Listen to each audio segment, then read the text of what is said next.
Hey, welcome. Today we're going to dive into something pretty personal, a question that really sits at the intersection of where we've been, where we are right now, and the kind of future we're hoping to build.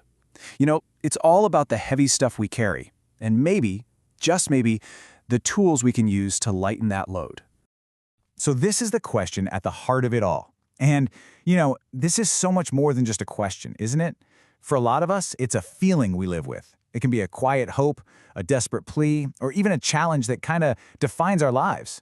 So look, we're not trying to find one simple magic answer here. Instead, let's just go on a journey together and really unpack what this powerful question is all about. So first things first, we've got to get our heads around this idea that for so many people, this isn't a question you just think of one day. It's one you inherit. It gets passed down through your family, sometimes without a single word ever being said about it. I mean, really think about that for a second. Those unspoken rules in your family, the whole emotional vibe you grew up in, the patterns you see playing out over and over again, that right there, that is the lived experience of this inherited question. It's shaping your reality way before you even have the words to ask it out loud. Okay, so to really get to the core of our question, we first have to define that major challenge it brings up, the cycle. What is it exactly that's getting passed down from one generation to the next? Well, the clinical term for it is intergenerational trauma. It's this idea that when something deeply traumatic happens, it doesn't just end with the person who went through it. It's almost like the event casts this long, long shadow, or creates ripples in a pond that keep traveling through time, touching generations that come long after. And that's the big mystery, isn't it? How does that even happen? It feels invisible, almost ghostly, but the way it gets transmitted is very, very real.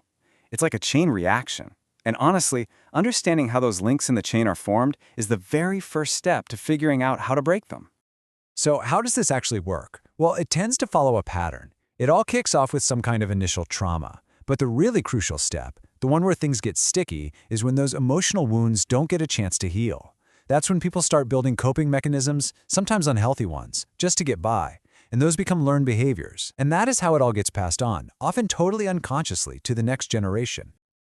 And listen, this isn't just some abstract theory. This cycle shows up in our lives in real, tangible ways. It can look like that constant, low-humming anxiety that you just can't shake. Or maybe it's a repeating pattern of difficult relationships. It can just feel like you're stuck, Like you're doomed to repeat a story that you didn't even write in the first place. Okay, so understanding the problem is one thing. But the great thing about our guiding question is that it also points us toward the solutions. It shines a light on two really powerful resources we have, faith and therapy. And what's so interesting is how beautifully these two paths can work together. On one side, you've got therapy, which gives you the clinical tools, the how-to. It's a safe place to unpack the connection between your brain and your body and learn new, healthier ways to cope. And then on the other side, you have faith, which so often provides the why. It can offer a bigger picture, a sense of meaning, a community that gets it, and these really powerful rituals for working through deep things like grief or forgiveness. That's it right there. It's not an either-or situation. It's not about choosing one over the other. It's about realizing you have access to two incredible toolkits, and you get to use both of them on this one single journey toward healing. All right, so this is the really powerful part. We've defined the cycle, we've looked at the tools, now we get to the action. The most empowering piece of this whole question, the act of interruption. And here's something that might just give you goosebumps. All it takes is one person in a family line to look at the pattern, to really see it and to decide, you know what, this stops with me. One person to choose a different way forward. That is an incredibly powerful idea. And that word, interrupt, it is everything. It's a conscious choice. It's a courageous choice. It's not passive at all. It is an active decision to stop the momentum of the past from just steamrolling the future. So what does that actually look like? Well, it's not some vague, mysterious thing. It looks like real, concrete actions. It's the courage it takes to pick up the phone and find a therapist. It's the hard work of building self-awareness, of learning how to set boundaries that are actually healthy. It's learning to communicate in a whole new way, or even creating brand new positive traditions for your own family. And I think this really gets to the heart of it all.